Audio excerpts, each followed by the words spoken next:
Find the equation of circle which passes through the point 2, 1, 1, 2 and 8, 9। हमको एक circle का equation find करना है जो ये 3 पॉइंट 2, 1, 1, 2 और 8, 9 से जाता है। तो हम अज्यूम कर लेते हैं, मान लेते हैं कि जो इक्वेशन ऑफ सर्कल है, तो यहाँ मान लिए लेट रिक्वायर्ड इक्वेशन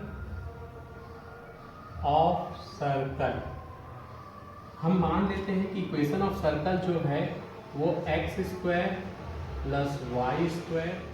तो यहाँ हमने मान लिया कि रिक्वायर्ड इक्वेशन ऑफ सर्कल जो है x square plus y square plus 2gx plus 2fy plus c equal to 0। ये हमारा इक्वेशन 1 है, यही हमारा आंसर भी है। बस हमको g, f और c की वैल्यू फाइंड करके इस पे रख देंगे तो हमारा आंसर आ जाएगा। अब हम लिखेंगे because circle 1 passes through the point 2, 1।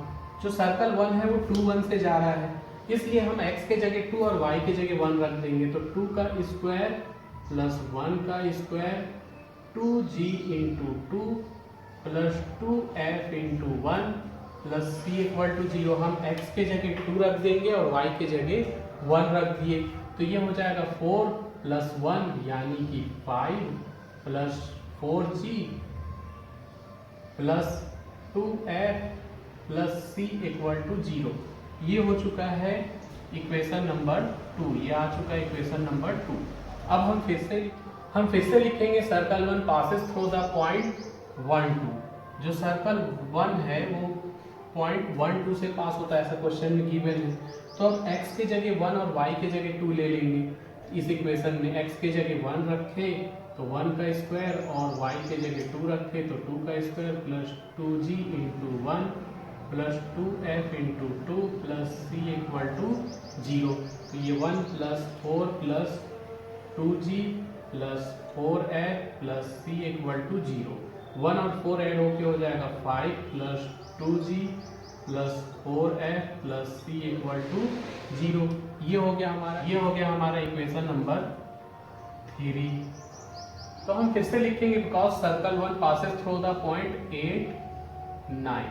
तो जो सर्कल है वो 8, 9 पॉइंट से पास हो रहा है, तो इसलिए हम x के जगह 8 और y के जगह 9 रखेंगे। तो यहाँ पर इक्वेशन 1 में x के जगह 8, y के जगह 9, तो 8 का स्क्वायर प्लस 9 का square plus 2g into 8 plus 2f into 9 plus c वैसी रहेगा इक्वल में 0 वैसी रहेगा।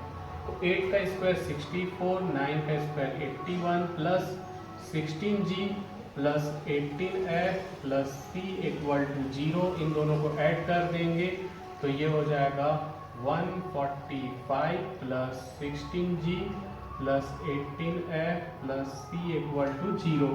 ये है equation number 4।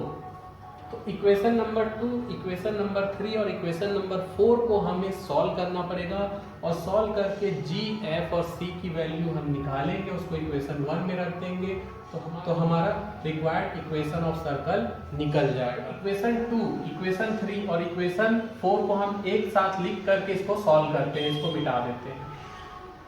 Equation 2, equation 3, equation 4 को मैंने एक साथ लिख लिया है। अब मैं इसको सॉल्व करना बताऊंगा। ये सॉल्व करना थोड़ा मुश्किल काम जरूर है, तो हम एक सिस्टमेटिक तरीके से चलेंगे। पहले हम c को हटाएंगे, तो इसके लिए मैं इक्वेशन 3 में से इक्वेशन 2 को माइनस कर दूंगा। इक्वेशन 3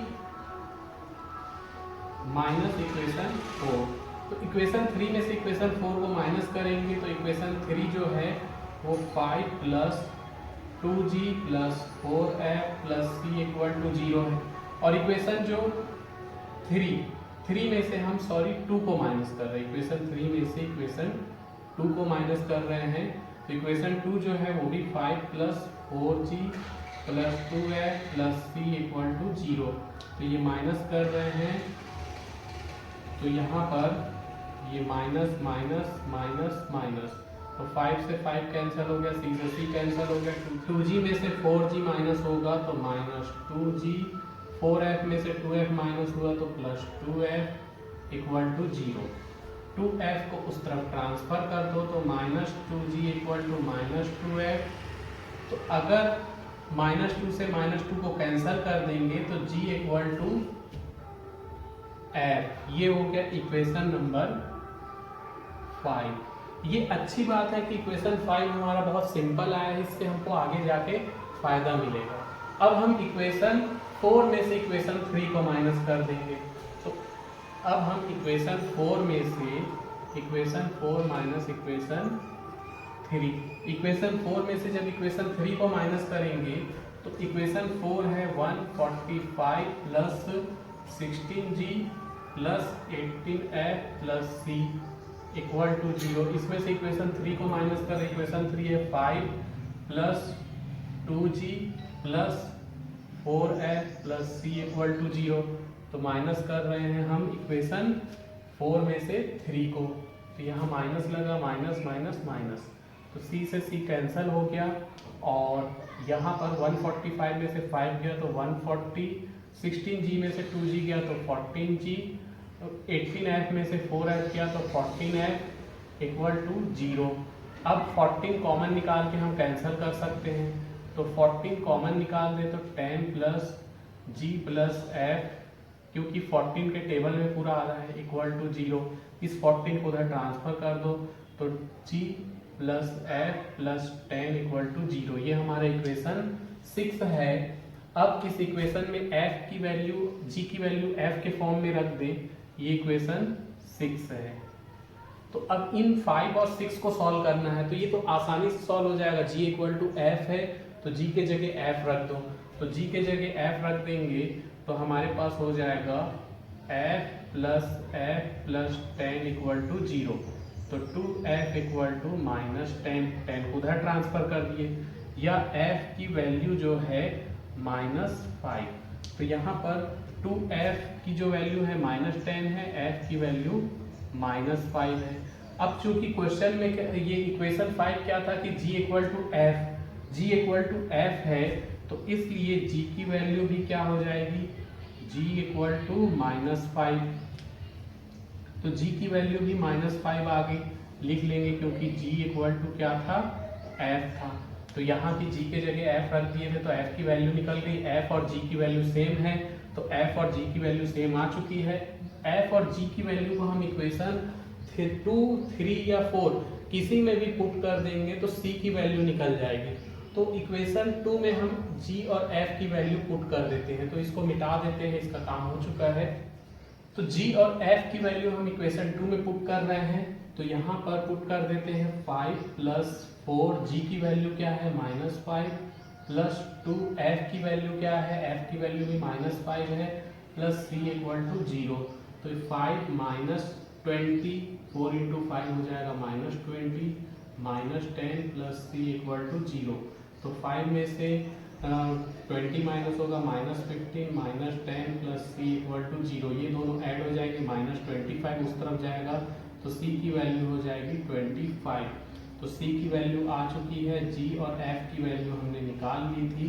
इन वैल्यू को इक्वेशन 1 में पुट कर देंगे तो हमारा रिक्वायर्ड आंसर आ जाएगा। Put the value of g, f and c in equation 1 we get. Equation 1 क्या है, x² plus y² plus 2g। तो g की वैल्यू हमारे पास कितना है, -5, तो 2g हो जाएगा -10, तो -10x, 2g की जगह -10x वैसे ही है। 2f की वैल्यू भी -10 होगी, क्योंकि f की वैल्यू -5 है, तो 2f की वैल्यू -10 डायरेक्ट रख दो, -10y। और c की वैल्यू है 25, तो प्लस 25 इक्वल टू 0। यही हमारा रिक्वायर्ड इक्वेशन है, which is required equation of circle, which is required equation of circle. यही हमारा आंसर है।